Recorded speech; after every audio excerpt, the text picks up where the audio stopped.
Et au 68e jour de guerre, les Ukrainiens annoncent une nouvelle offensive en mer Noire. Ils affirment avoir détruit 2 patrouilleurs russes. Écoutez les précisions de notre envoyé spécial à Kiev, Bastien Renouille. Ce sont 2 bateaux extrêmement rapides, les plus rapides de la flotte russe dans la mer Noire, qui peuvent monter jusqu'à 90 km/h. Des bateaux qui peuvent transporter une vingtaine de personnes, plus 3 membres d'équipage. Alors on ne sait pas pour l'instant s'il y avait autant de personnel à bord, puisque la Russie n'a pas confirmé tout cela.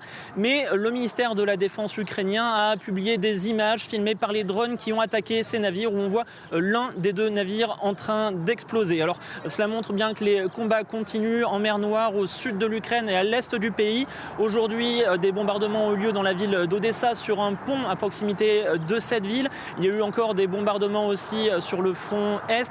Les Russes affirment avoir touché près de 40 cibles militaires qu'ils tentaient de viser au cours des dernières heures. Et l'Ukraine affirme reprendre peu à peu des villages, notamment aux alentours de la ville de Kharkiv. Ça, c'est pour tout ce qui est au niveau du front est, où les combats sont extrêmement intenses.